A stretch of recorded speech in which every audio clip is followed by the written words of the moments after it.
7-8 मटकी रख दें, एक में पानी भरें, एक में दूध भरें, एक में छाछ भरें, एक में दही भरें, एक में घी भरें, एक में जहर भरें, अलग अलग चीज़ भर दें। फिर उनको टेढ़ा करें तो क्या निकलेगा? जिसमें जो भरा वही निकलेगा। जैसे पानी भरा पानी निकलेगा, घी भरा घी निकलेगा, अमृत भरा अमृत निकलेगा, जहर भरा जहर निकलेगा। टेढ़ा करेंगे तो भी वही निकलेगा, उसमें छेद करेंगे तो भी वही निकलेगा, उसको उल्टा करेंगे तो भी वही निकलेगा।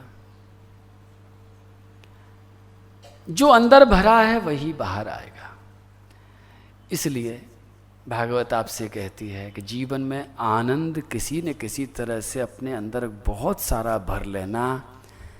आनंद अंदर भरा होगा तो ही बाहर आनंद निकलेगा। अगर अंदर दुख भरा होगा तो बाहर आनंद नहीं निकलेगा, दुख ही निकलेगा।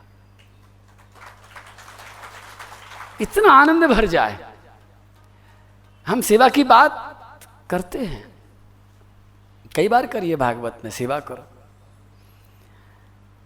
लेकिन जो व्यक्ति खुद दुखी है, एक दिन वो 3 पहिए वाला ऑटो रिक्शा दिखा रहा था मैं आपको, और मैंने कहा था एक भी पंचर हो जाएगा तो ये ऑटो रिक्शा फेल हो जाएगा, चलेगा नहीं।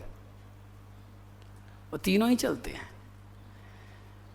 उसमें एक बात थी, दोबारा से याद दिला रहा हूं, एक पहली बात थी कि हम सबकी सेवा करें, जीव मात्र की सेवा करें, दया सर्वभूतेषु। और दूसरी बात थी कि हम पहले संतुष्ट रहें। हम खुश नहीं रहेंगे तो हम किसी की सेवा नहीं कर सकते। प्रसन्न रहना, खुश रहना, संतुष्ट रहना, आनंद में रहना पहली शर्त। लेकिन इस आनंद में रहने के लिए भी उससे पहली शर्त है कि जब तक सेवा नहीं करेंगे तब तक आनंद में नहीं रहेंगे। और जब तक हम अपनी इंद्रियों को बस में नहीं रखेंगे, तीसरी बात, सर्वेंद्रियोपशांत्याचा, इंद्रियों से आगे अगर हमने हार मान ली, अगर इंद्रियां हमारे सिर पर चढ़ गई, इंद्रियां बेकाबू हो गई, तो भी ना तो हम किसी की सेवा कर सकते हैं ना हम संतुष्ट रह सकते हैं। तीनों चीजें मिली हुई हैं। लेकिन ये नंदोत्सव के बीच में मैं क्यों बात कह रहा हूं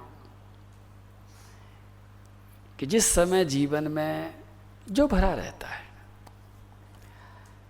यदि आपको अपने परिवार या अपने पड़ोस में या अपने समाज में या अपनी रिश्तेदारी में कोई व्यक्ति कड़वा बोलता हुआ दिख जाए, कोई व्यक्ति किसी को दुख देता हुआ दिख जाए, कोई व्यक्ति किसी को सताता या आपको ही सताता हुआ कभी आपको दिख जाए, तो आज से पहले आपने क्या सोचा मुझे नहीं पता, लेकिन आज के बाद में एक गणित लगा लेना,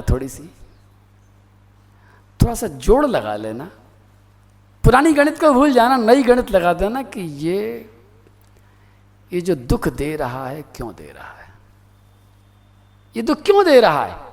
और ये कथा याद आ जाएगी और ये मेरी घटना याद आ जाएगी, क्योंकि इसके अंदर दुख भरा हुआ है इसलिए दुख दे रहा है।